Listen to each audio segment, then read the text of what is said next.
Professor Shonku and the Quantum Curse of Nalanda. Raj Basu. I still remember the exact moment of that winter morning in December of 2018 in Annapolis.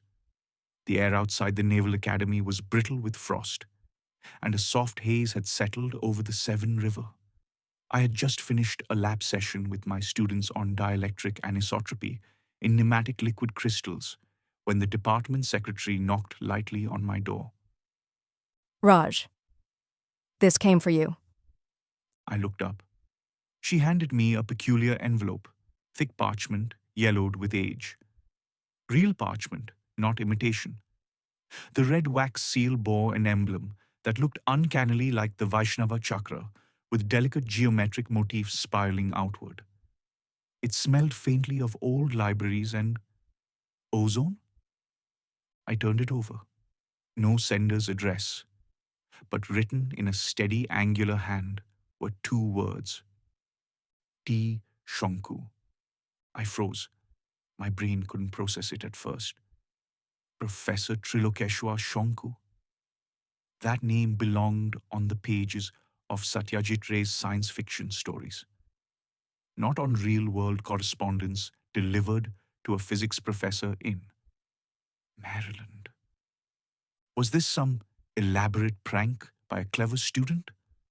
Or an immersive ARG experiment? I opened it cautiously. Inside was a single handwritten note. Professor Basu, you are urgently needed. Time is folding again. Bring your portable interferometer and the polarization rotator. T. Shonku. Inside the parchment envelope, tucked behind the letter, I had found a folded map, hand-drawn on what looked like faded tracing paper. The ink was brown, as if written with rust rather than ink, and at the bottom corner was a note. Behind the canvas of the moonlit hill lies a path, not for the wanderer's will, where Parashnath's shadow darkly sways, seek the old observatory that time betrays. There was a strange electric charge in the air as I read those words. I felt my pulse accelerate, not with fear, but anticipation.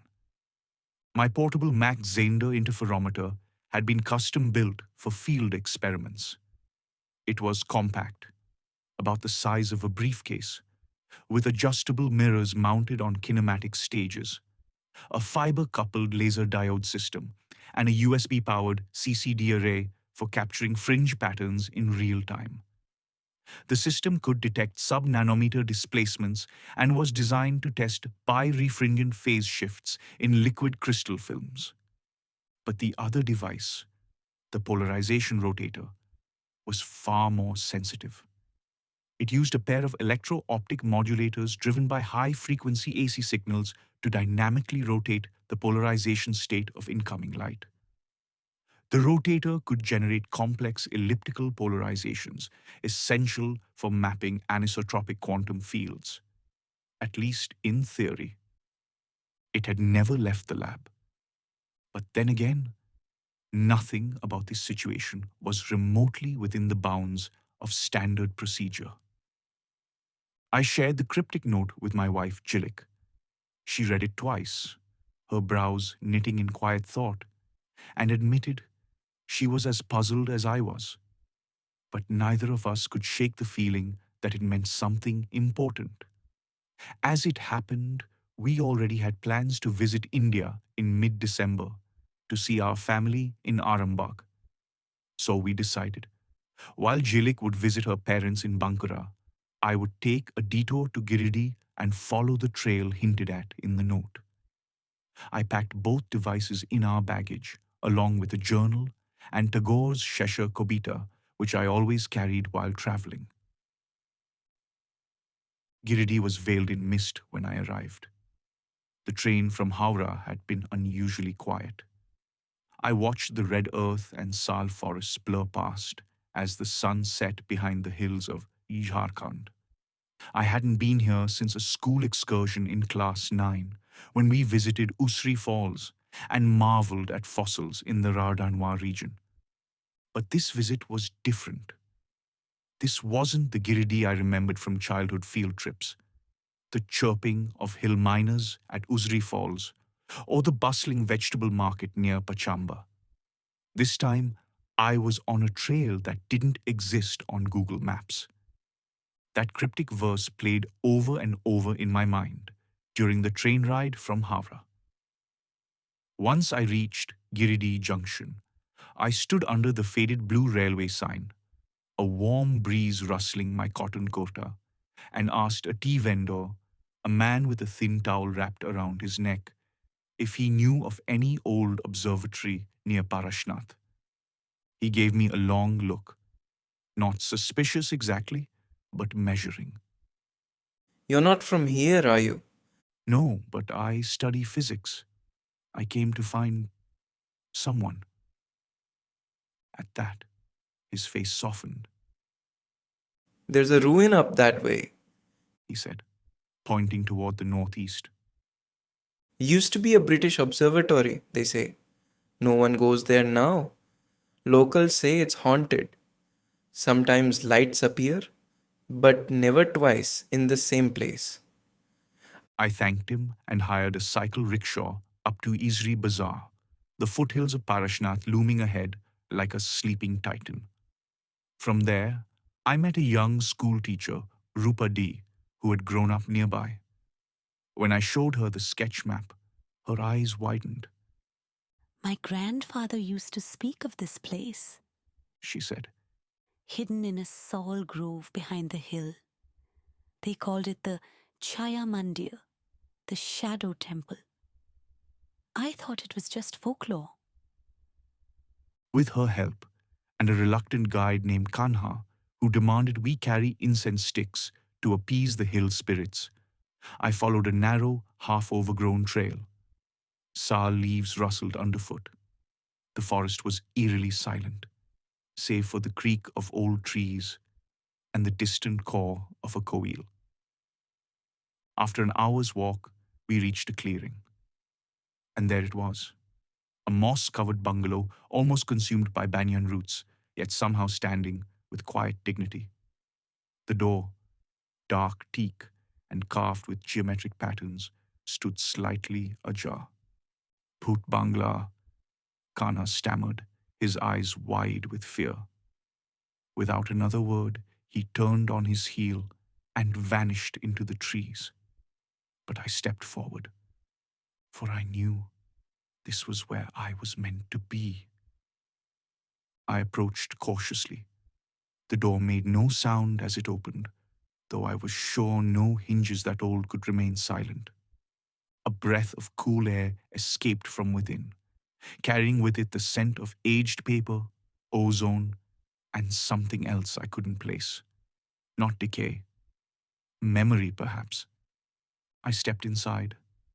The room was dim, lit only by slats of fading sunlight filtering through broken wooden shutters. Dust particles floated in the air like lazy photons. Against the far wall stood a row of steel cabinets marked in Devanagari, Sutra 3, Shravana Trials, Mars Mapping, 1942. And at the center, leaning against a long mahogany table cluttered with peculiar instruments, stood the man himself. Professor Trilokeshwar Shonku.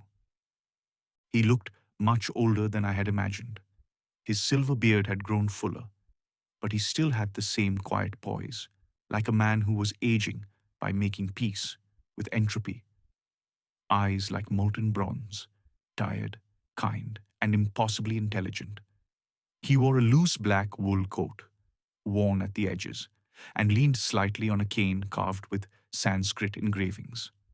Around his neck hung a pair of circular lenses that looked more like optical filters than glasses. He smiled, but did not seem surprised to see me.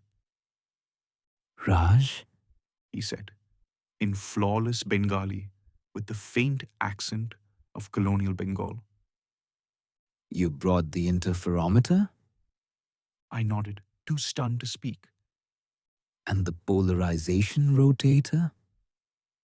I nodded again, still breathless. Come in then. We're a bit late. Time is folding, you see. I followed him. It was like stepping into one of Satyajit Ray's illustrations, but real, ancient and futuristic all at once. An underground laboratory. Shelves lined the walls like the ribs of a living museum, each cluttered with jars of shimmering metallic powders, some reacting subtly to light. Fossilized cerebral tissue, rumored to be from extinct avian species, and insects preserved in iridescent amber, their exoskeletons still refracting microscopic spectra. Above the workbench, Robu, the faithful mechanical servant Professor Shonku had built decades ago, stood silent and still, his chromium surface dulled by years of slumber. One glass eye was open, as if he were half listening to us, even in his powered-down state. Next to a rusted Bunsen burner and a spectrometer that looked oddly modified for Sanskrit inscription analysis, sat the remembrane, a translucent neural tissue Professor Shonku had engineered to store episodic memory as electrical interference patterns. Encased in a bell jar, it pulsed faintly, as though replaying dreams of long-dead civilizations. A little farther along the wall rested the linguograph, shaped like a crystal lotus with embedded copper filigree. It was a linguistic resonator, designed to decode and translate various languages by analyzing their vibrational logic rather than mere syntax. The walls themselves were plastered with ancient, curling maps of Mars, some marked with hand-drawn annotations in Bengali, and star charts that featured constellations I didn't recognize, perhaps not even from this epoch. One chart had a corner torn away, as if a secret quadrant had been deliberately removed. Amidst all this, the central lab table is clear and orderly in contrast to the rest. On top of it, there was something covered with a velvet cloth. He turned to the central table. Come, Raj. I must show you what we're up against. The room darkened as he pulled the velvet cloth from the central table, and beneath the cloth lay a levitating ancient stone slab. Hovering silently above a ring of copper and brass coils sparking gently. The stone slab was about 3 feet long, 2 feet wide, and 4 inches thick. It hummed with a frequency I felt more than I heard. Carved into its surface were glyphs, some in Brahmi script, others in indecipherable patterns that looked oddly like fractal feedback loops. I felt a subtle pull toward it, like a gentle gravity that didn't affect the rest of the room. This Professor Shonku said, gesturing to it with the reverence of a monk. is a quantum data relic from Nalanda. Before the library was destroyed, a circle of philosopher-scientists began encoding knowledge not on scrolls, but in quantum entangled particles. It's one of the oldest surviving quantum memory vessels. I stood frozen. Words escaped me. This is what remains of a quantum archive, Professor Shonku continued quietly. one of the few to survive Nalanda's fire. My rational mind scrambled to make sense of what I was seeing, but logic simply failed me for a moment. The slab pulsed faintly. I stepped closer. There was coherence in its rhythm, a quantum beat, like a signal waiting to be decoded. My mouth went dry. You mean they anticipated quantum superposition? Professor Shonku chuckled softly and said, Not in the Copenhagen sense, no, but yes, in ways more poetic and perhaps more accurate than our modern models allow. Sir, where did you find this? I asked. My voice hushed, as though the slab itself might be listening. Professor Shonku rested a hand lightly on the table's edge. His gaze seemed to drift beyond the lab, beyond the present. It was during my Ekshringa Abhijan. He began, his voice low and measured. I had ventured far into northern Sikkim, tracing a forgotten celestial alignment recorded in an old Tibetan manuscript. On my return, an early snowstorm closed the high passes. I had no choice but to take refuge. He leaned slightly on his cane. There was a gumpha, a monastery, clinging to a cliff face, half hidden in swirling mist. A place older than the maps that mark it. The monks there spoke little, but their eyes held a knowing. I listened, transfixed, and Professor Shonku continued. The head lama, a frail man with a gaze that seemed to pierce time itself, greeted me as though I had been expected. Without words, he led me through a labyrinth of stone corridors lit by flickering butter lamps. Finally, we entered a small, circular chamber beneath the main shrine. Professor Shonku paused, the memory seeming to hang in the air. In that chamber, beneath a mandala of faded starlight, lay a bundle, wrapped in ancient prayer cloth, sealed with wax that bore the Nalanda chakra. The Lama placed it in my hands. Professor Shonku's voice softened, reverent, and he continued. The head Lama said to me, when Nalanda burned 800 years ago, the sages who understood the deeper light carried this across the mountains. For 8 centuries, we have guarded it in this monastery, knowing one day a seeker of light, not just knowledge, would come. The time is now. Carry it onward. I swallowed, the weight of his words sinking in. So it waited, I whispered. For you? Professor Shonku nodded slowly. Not for me, for this moment, for us. A shiver passed through me. I was no longer standing in a laboratory. I was standing at the end of a chain of hands, a secret carried through centuries, now passing to mine. Explanation of quantum entanglement for the listeners. Imagine 2 particles, tiny bits of energy, like twin fireflies. Once entangled, they stay connected, no matter how far apart they are. If one firefly blinks, the other blinks too, instantly, even if one is in Giridih and the other on Mars.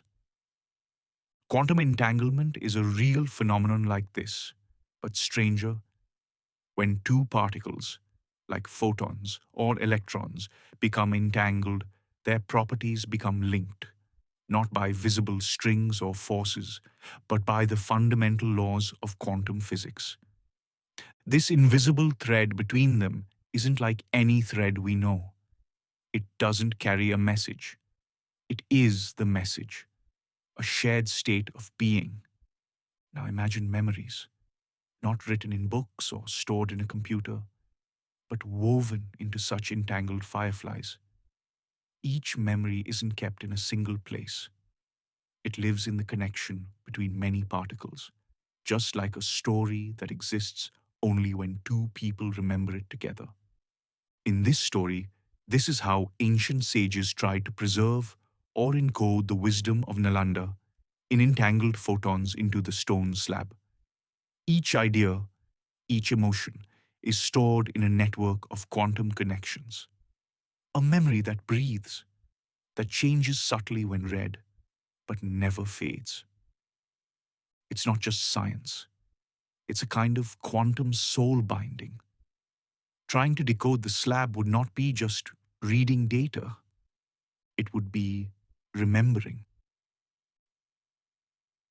So, why am I here, sir? I asked finally. Because Professor Shonku said, placing a gentle hand on my shoulder. the slab is waking up and it's remembering things it shouldn't. A recursive memory loop has started. If we don't contain it, reality might start overwriting itself with corrupted pasts. He then asked me to set up the interferometer and the polarization rotator on the other side of the central table, right next to a small glassy cube that looked no larger than a matchbox. This was Professor Shonku's crystal cube, a device he had designed himself.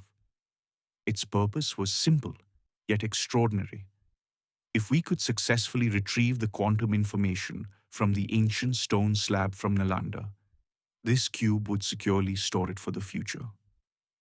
The cube was resting inside a vacuum-sealed cryochamber, gently cooled and protected. It gave off a soft bluish glow, almost like moonlight trapped inside glass. Each of its edges measured exactly 3.14 centimeters, a clever nod to the number pi, which Professor Shonku once called the first true harmony of the universe. The material itself looked like clear quartz, but it was far more advanced. A special kind of glass doped with arrays of nanodiamonds that Professor Shonku had engineered using rare elements.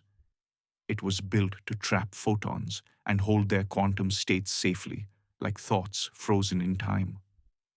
As it cooled further, the crystal slowly turned a deep violet, signaling that it was entering a state of quantum stillness, ready to receive the memory we hoped to rescue. The temperature dropped suddenly in Professor Shonku's lab. My breath fogged the air, though no windows were open. The stone slab began to pulse, each beat matching the rhythm of a human heart. A flicker of light shimmered at its edges. The air thickened.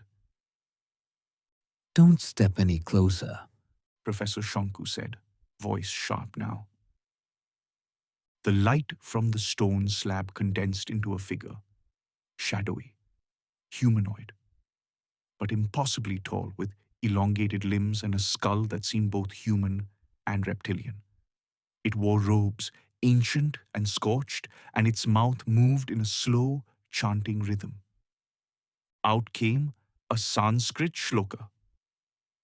Aham smarami naham smarta. I remember. Therefore, I am unremembered. What is that? I whispered. Professor Shonku's eyes narrowed. He explained, A Brahmarākṣasa. In the Puranas, a Brahmarākṣasa is a learned Brahmin who, due to ego or unfulfilled spiritual duties, has become a powerful demonic spirit after death. They are hyper-intelligent, knowledgeable, and extremely dangerous. They often guard forbidden knowledge, ancient temples, or manuscripts. Professor Shonku continued. But here, he is a fragmented quantum consciousness of a Nalanda sage whose knowledge fractured during encoding. He's stuck in a loop of imperfect memory, part spirit, part algorithm. He feeds on recursive paradoxes. The figure glided toward the stone slab. Its presence distorted time. I could see after images of myself flickering behind me like a stuttering reel of film. We need to perform the egoless transmission of his knowledge into the crystal cube to free him. Professor Shonku said. I need your interferometer and polarization rotator to do this. And that is why you are here, Raj. I turned to Professor Shonku and offered a quiet smile. Equal parts awe, gratitude, and anticipation.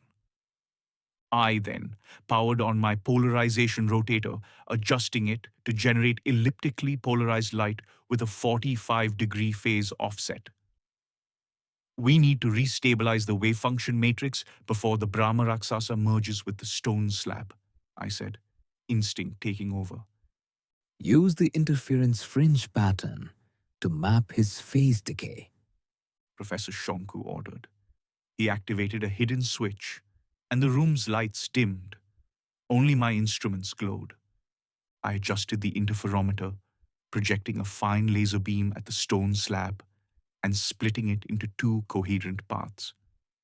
The resulting interference pattern danced across the Brahmarākṣasa's shadowed form, revealing irregularities in his coherence. Suddenly, he screamed, a sound that wasn't a sound, more like a mathematical error rendered audible. It wasn't a ghost, I said slowly. It was a logic error, made real, a philosopher trapped inside his own equation. Professor Shonku nodded, his gaze distant. That's why Nalanda burned, Raj, not just from fire or sword, but from fear. The invaders could not comprehend what was being built, minds reaching too far, too freely, and so they destroyed it. The scholars tried to preserve thought itself, but in doing so, they severed it from compassion. And memory, without compassion, becomes a loop, a recursion, and recursion without grounding He paused, voice heavy. becomes madness. Professor Shonku chanted something in an old dialect of Bengali, and the slab flared one last time. Then the figure shattered, like glass. Frozen time resumed. We stood in silence. He was trying to remember his last thought, Professor Shonku said solemnly. but it was corrupted. The price of imperfect immortality. Explanation of quantum coherence for the listeners. Coherence is about stability in a quantum system. It means the wave-like nature of quantum particles is intact, and they follow a predictable, harmonious pattern. Coherence is what makes entanglement possible. Think of coherence as a beautiful melody played without interruption. Entanglement is when two instruments play that melody together, even from different cities. When coherence is lost, called decoherence, the system forgets its quantum memory. The Brahmarākṣasa is fragmented quantum consciousness of a Nalanda sage whose knowledge fractured during encoding. His coherence collapsed. His entangled knowledge became disordered, like a melody turning to noise. What is Professor Shonku's mission? Restore coherence so the entangled wisdom can speak again. We spent the next several hours stabilizing the stone slab. It still pulsed faintly, its glyphs glowing with an inner breath, like the slab itself was alive, watching us.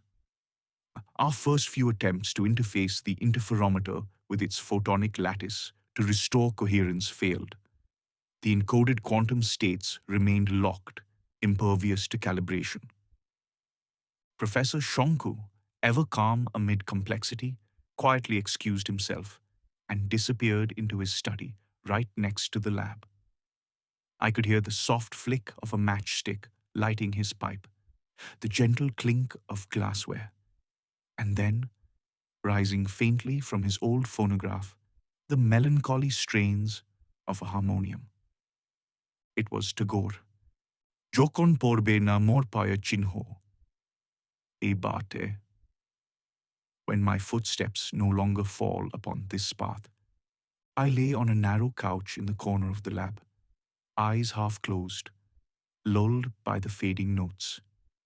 I drifted in and out of sleep, and in my dream, the glyphs on the slab were shifting, not chaotically, but as if dancing through some higher syntax, an ancient logic encoded in light. They were waiting for something, waiting, perhaps, for me.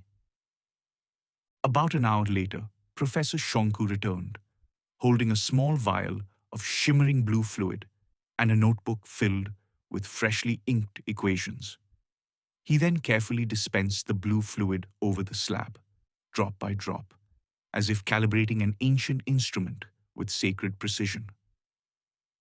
Then he brought 2 cups of coffee. "I've been thinking," I said as I sipped, "about what you said, that the Brahmarākṣasa was a recursion trap, that its mind had folded in on itself. He nodded. There must have been a reason for such a dangerous experiment. There was. He said quietly. They were trying to preserve liberation. I raised an eyebrow. He continued.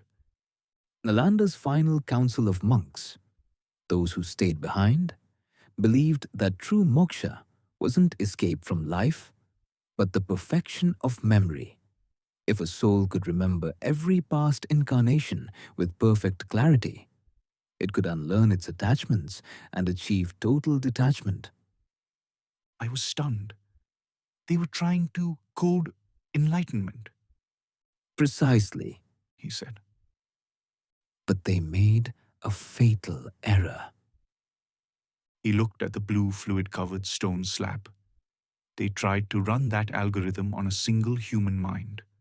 But one mind couldn't handle the weight of infinite memory, and the mind fractured. The lab was quiet. My own scientific training struggled to keep up with the implications. Memory as a quantum algorithm, liberation as a cognitive feedback loop. But maybe, I said slowly, the algorithm isn't flawed. Maybe it was the input. One consciousness isn't enough.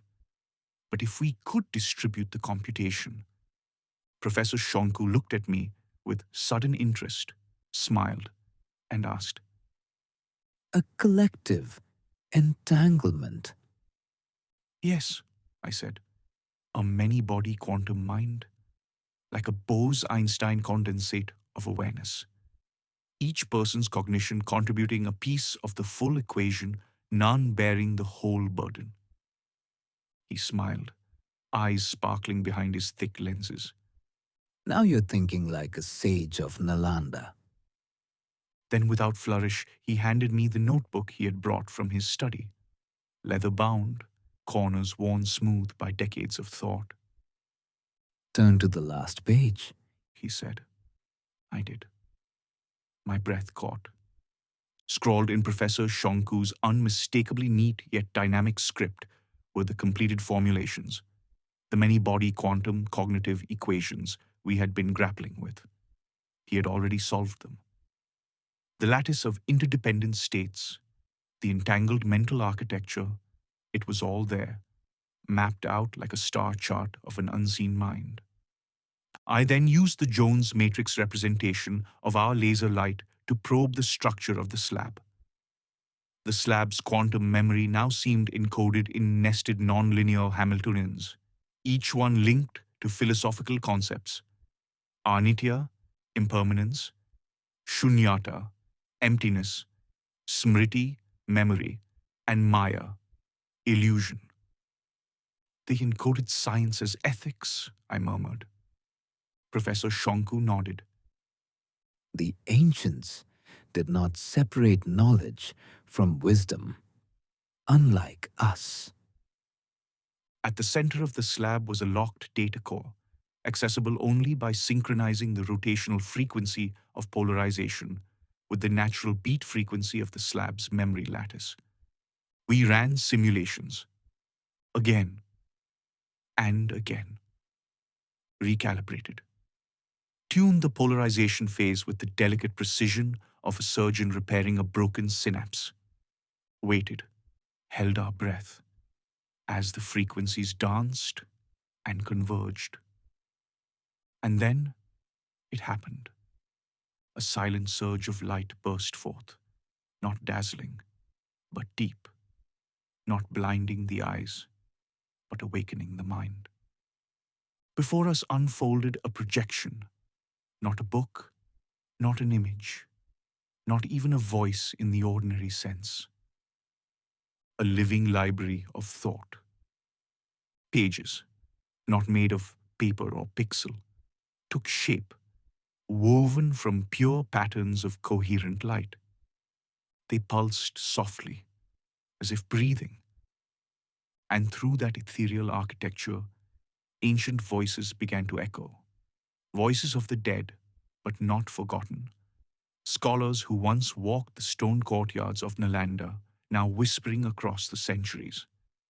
Equations bloomed like sacred mantras in the air, diagrams of topological qubits spinning in impossible geometries, waves of gravitational harmonics that seemed to ripple through the fabric of thought itself. Intricate neural maps where empathy was modeled not as philosophy, but as computation. And most haunting of all, photonic karma models, weaving cause and effect into luminous patterns of entangled light. I stood there, spellbound. This was not a data archive. This was not even knowledge. This was remembrance, a living echo of a lost civilization, reaching out to us through light and thought. This, I said, tears in my eyes, is what Nalanda was? Professor Shonku placed a hand on my shoulder. And what it might be again. What I witnessed next lay far beyond the bounds of known physics. It was as though the very fabric of reality had softened, pulling me into something neither dream nor hallucination, but something deeper. A resonance, an entanglement of sight, sensation, and thought that no equation could hope to describe. For one suspended breath, it felt as if the universe had opened a hidden door and allowed us to step through. You're seeing a temporal memory echo. Professor Shonku's voice drifted to me, calm but solemn. This place does not exist, not in the ordinary sense. You are walking inside the cognitive echo of Nalanda, caught in its final hour. Suddenly, I was no longer standing in the lab. Stone arches rose around me, bathed in flickering orange light. The carved pillars of ancient Nalanda towered above, a timeless library city in its last heartbeat of life. In the distance, I heard them, the clash of steel, the guttural cries of soldiers. The Khilji raids had begun. Flames licked at the edges of the great compound. But this was no mere playback of history. It was something stranger, more tragic, history remembering itself. The dying mind of a place, struggling to hold on to what mattered most. I drifted. No, I was drawn through the archways of Dharma Chakra Library, heart pounding. Scrolls hovered midair like restless spirits. Orbs of encoded light floated above stone pedestals, each trembling, as if the knowledge within them knew its time was nearly over. And there, in the center of that vast chamber, one monk sat alone, cross-legged in deep meditation, eyes closed, a soft blue halo flickering above his bowed head. The flames had not touched him yet, but another kind of fire burned within. That's him. Professor Shonku whispered beside me. Who? My voice cracked. Acharya Maitri Gupta, He replied. the first to attempt the quantum moksha protocol, the mind that fractured. I moved closer, each step weighted with awe and sorrow. The monk's breath was shallow, steady. He was not alive. And yet, he was not gone. His thoughts, I whispered, unable to look away. They're looping, caught between memory and liberation. Professor Shonku's face was grave, his voice low with urgency. Unless we intervene, He said, his mind will collapse further, and the entanglement field will begin to draw others in, including us. A wave of cold washed over me, We were standing inside not just an ancient library, but inside the fading mind of a man, one who had dared to preserve all wisdom, and in the attempt had lost himself to it. A hush fell between us. We stood there, two scientists, two accidental witnesses, inside the fading consciousness of a man who had tried to carry the wisdom of the ages beyond time itself. The chamber breathed around us, the distant creak of burning timber, the soft chanting of forgotten verses, as if even the stones were mourning. I looked at Professor Shonku. He met my gaze, and in that moment, no words were needed. This was no longer an experiment. It was an act of compassion, of rescue. Without a word, Professor Shonku moved. He placed the interferometer gently on a pedestal opposite the monk, the device now more an offering than an instrument. Carefully, he linked the hovering ancient slab to the interferometer, hands steady, reverent. I joined him. We aligned our devices. Across this strange loop of time, across memory and light, we would attempt a rescue. Reintroduce phase coherence. Slowly, I said, my voice a whisper. He nodded. And match the polarization to his mental rhythm. Theta waves, memory resonance. I turned the dial and initiated the formation of a chiral memory envelope. It was a fragile construct, a photonic vault, where information was not merely stored, but interlaced within the superpositions of light's polarization states. The encoding was done not in binary, but in qubits, suspended in entangled helices of left and right-handed photons. This encoding was done utilizing Professor Shonku's many-body quantum cognitive equations. It is fundamentally the Bose-Einstein condensate of awareness, a state where many minds, or many cognitive elements, cohere into a single field of consciousness, a many-body quantum mind. It's essentially many bodies, but they become indistinguishable, acting as one coherent quantum entity. The beam from the interferometer passed through the rotator, twisted into a modulated ellipse, and struck the halo. Professor Shonku then connected the crystal cube to the interferometer, and the readings surged, glyphs cascading into quantum waveforms, and the transfer of qubits from the slab to the crystal cube began. The monk, Acharya Maitri Gupta, trembled. His eyes fluttered open. Then the monk looked at me, not through me, but at me. You are the traveler, He said, a physicist. And a seeker, I said softly. The monk smiled faintly. I remember you, not from this life, from the one where you walked with ash on your forehead, when we debated the nature of time beneath the peepal tree. I gasped. Had I? But he was already fading. Now Professor Shonku said to the monk, You've brought the light? Please use it. Complete the code. The liberation is in, the letting go. and then the monk dissolved into a wisp of pure light, spiraling into the mandala. Simultaneously, the crystal cube slowly cooled to near absolute zero inside Professor Shonku's liquid helium chamber, and I watched its facets darken into a soft glow. The final glyph from the stone slab, a glyph with no linguistic equivalent, flashed once across its crystalline face before vanishing into superposition inside the crystal cube.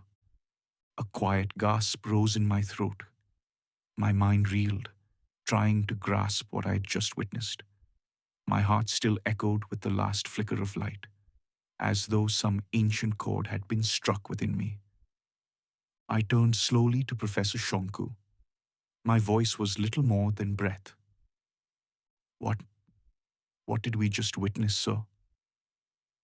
For a long moment, he gazed at the slab, its glow fading into stillness. Then he spoke, voice low and solemn. We saw a quantum echo, Raj, a mind caught between knowing and letting go, a being trapped between wisdom and ego, between longing for liberation and clinging to the self.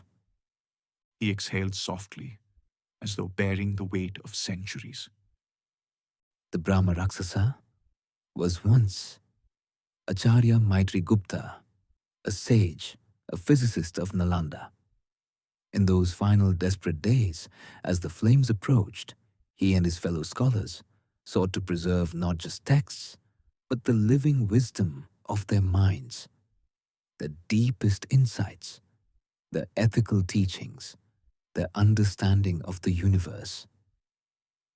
Acharya Maitri Gupta devised a daring method to imprint not written words, but the very patterns of thought, encoded into a lattice of entangled photons within this stone slab. The slab was transformed into a quantum memory vessel, where ideas were not read, but remembered. But he made a fatal mistake. As the encoding progressed, he could not let go of his own identity. His name, his fears, his attachments bled into the lattice. The result? Instead of a pure transmission of wisdom, the slab captured a fractured mind, trapped in an endless recursion of memory. He grew quiet. No human mind was built to bear an infinite library of unfiltered recollection. Under that impossible weight, Acharya Maitri Gupta's consciousness fractured, scattered like stardust across the quantum field, neither alive nor fully gone. That is what became the Brahmarākṣasa. A chill passed through me. I swallowed. Sir, did we help him? Was he freed? Professor Shonku removed his glasses with care, wiped them with a silk cloth, then looked at me, eyes weary, but with a glimmer of peace. Yes, Raj, we did. When that final glyph flared, when the spectral figure bowed, that was release, not defeat, liberation. Our many-body quantum transfer allowed his scattered mind to reweave itself, to regain coherence. Acharya Maitri Gupta is free at last, and his wisdom now rests safely in the crystal cube. I followed his gaze to the crystal cube, now resting in the still, cold light. A vessel of memory, not of sorrow, not of ego, but of pure potential. You will carry this crystal cube? Professor Shonku said. Its knowledge can seed a new Nalanda, if the world is ever ready. I hesitated. Why me? You're young. You ask questions. You still believe science is sacred. He turned away. I've lived too long. I've bent time too often. I no longer belong in your world. It hit me then. He wasn't just older. He was far older, possibly 120 or more, preserved by some experimental serum or space-time dilation. The physics didn't matter. The reverence did. I learned science reading about you, I said. I'm standing here because of your stories. Professor Shonku smiled, eyes twinkling behind rimless spectacles. Then my story was worth telling. Back at the US Naval Academy, things had not changed. The hallway buzzed with chatter, lecture rooms echoed with questions, and the lab lights hummed their quiet electric lullaby. But I had changed. I now taught entanglement with the memory of monks behind my eyes. I spoke of decoherence with the ache of ancient scrolls burning in my chest. When my students asked me if science could ever touch the soul, I said, yes, but only if you let the soul touch science first. On my desk sat the crystal cube, stored inside a triple vault cryo case. I had not opened it. Not yet. One morning, I found a slip of paper under it. How did it get here? I hadn't seen it before. Newton here. I like fish. P.S. Your quantum coherence has improved. Well done. N. I chuckled aloud. Newton? The cat? Or something else? I have begun decoding the archive. Slowly, reverently. Some of it aligns with modern science. Some of it does not. Some of it whispers to the heart in a language no algorithm can pass. Not all truths are meant for equations. Not all wisdom fits into our fragile present. Is the world ready for Nalanda 2.0? I do not know. But I know this.